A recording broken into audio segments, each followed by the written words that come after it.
Kedatangan ke sini, Bang, dalam rangka apa, Bang? Ke Propam Mabes Polri. Ya, saya habis membuat laporan kode etik, pelanggaran kode etik terhadap seorang petugas, ya, seorang penyidik.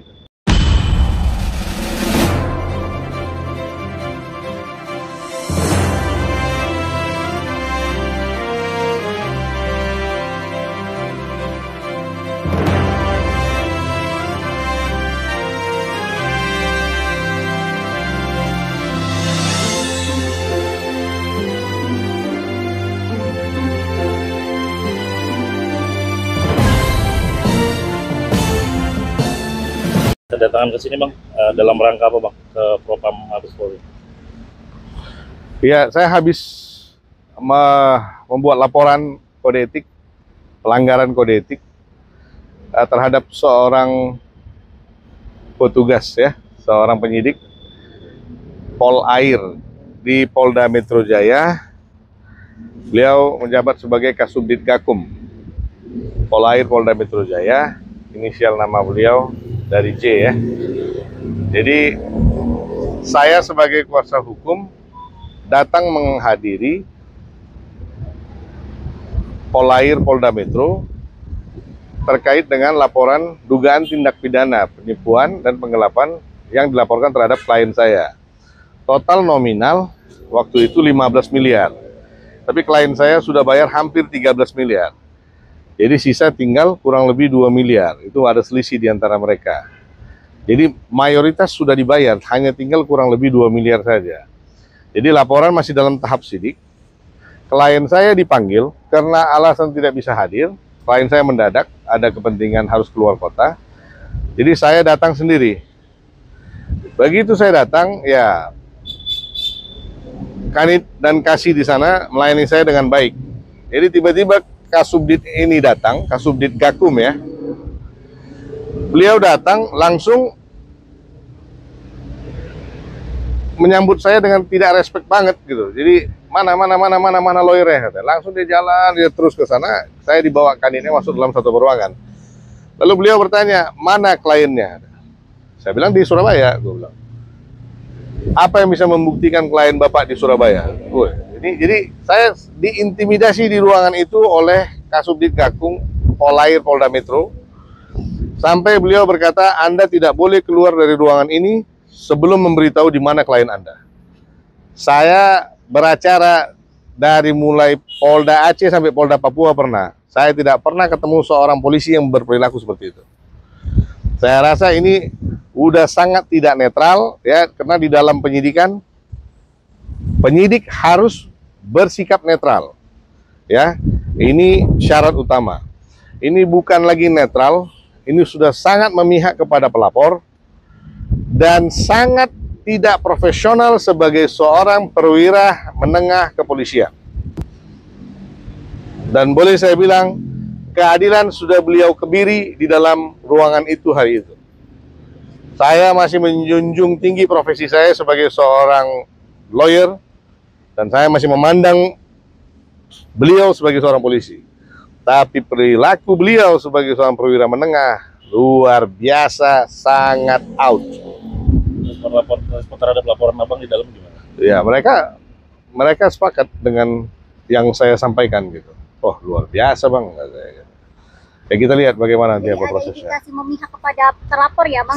Sangat. Dan pada saat apa motifnya kalau boleh tahu, Bang, memihak, Bang? Pada saat Kasubdit Gakum itu mengatakan saya tidak boleh keluar dari ruangan itu sebelum memberitahu di mana klien saya, ada perwakilan daripada pelapor yang duduk di sebelah Kasubdit itu. Jadi ini udah kayak di film India, tahu kan? Nah, udah nggak kayak polisi Indonesia, udah kayak polisi India. Nah, gitu. Kalau seperti itu biasanya dikenakan delik pidana berapa, Bang?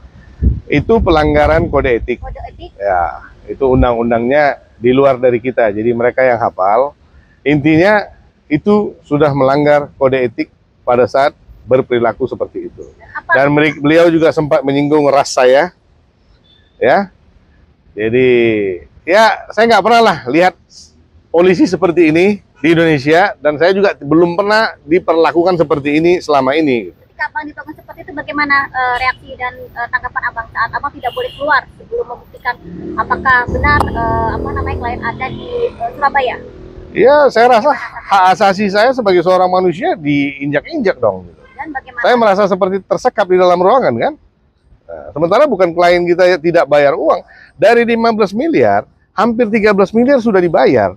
Kalau boleh tahu itu kasus penipuan dan penggelapan apa, Bang? Sebenarnya bukan penipuan dan penggelapan. Mereka bekerja sama untuk mengambil pelelangan kapal. Nah, karena adanya pergantian kepemimpinan, maka beralihlah itu ke orang lain. Tapi yang memfasilitasi itu klien saya. Kesalahan klien saya karena terlalu percaya dengan rekannya, tidak buat kontrak. Maka manusia-manusia pinter ini yang terlalu banyak sekolah hukum menyatakan itu tindak pidana penipuan dan penggelapan. Ya udah biar karena nggak ada kontrak. Tapi kan sudah dibayar hampir 13 miliar. Tinggal 2 masa masih emang klien saya pimpinan pemberontakan, separatis. Gua ini apa sekjennya asosiasi terlarang itu di dalam Republik. Kalau kamu nggak bilang, kamu nggak boleh keluar. Waduh, gua bilang. Kita praktisi loh ya. Hari ada lengkap semua. Saya bilang hari ini Polri sedang melakukan reformasi, ya. Tapi saya seorang praktisi, notabene saya seorang kandidat dokter ya. Saya seorang kandidat dokter, saya masih diperlakukan seperti ini, oke? Bagaimana mereka-mereka yang ada di taraf menengah ke bawah, ya? Jadi kita sebagai profesional kita mengambil langkah hukum. Lantas harapan selanjutnya bagaimana untuk? Ya, saya minta beliau diproses seadil-adilnya. Dan hasil dari proses itu saya akan tampilkan kepada publik juga. Tapi belum ditentukan Belum, kan baru hari ini saya buat. Apa motif dia memihak terlapor, Pak? Ya, inilah yang jeleknya di dalam praktek hukum, ya. Tidak selamanya terlapor itu bersalah. Dan fungsi seorang penyidik itu bukan memihak kepada pelapor dan menyudutkan terlapor, enggak. Bagaimana membawa titik temu di antara dua oknum ini. Ini yang benar, bukan karena dia pelapor langsung dia melekat di sana, kan menjajah ini namanya gitu. Masa kita praktisi, oke lah, terlepas daripada pelapor, ada pihak pelapor di sana, kan nggak pantas dia ngomong begitu sama saya. Dan terlepas saya seorang praktisi hukum, masa dia boleh begitu ngomong sama saya? Apa bedanya? Kita oknum loh. Apa lebihnya dia, apa kurangnya saya? Ya kita lihat lah, apa nanti macam mana dia.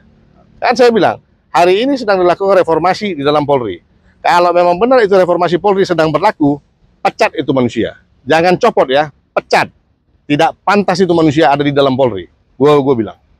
Ini salah satu kontribusi negatif terhadap nama oknum di dalam Polri. Manusia itu ada di dalam. Oknumnya udah bintang berapa? Gak ada, kompol. Jadi kompol aja begini loh perilakunya. Gimana nih manusia kalau jadi bintang? Apa nasib manusia? Apa nasib rakyat? Jadi harapannya kalau bisa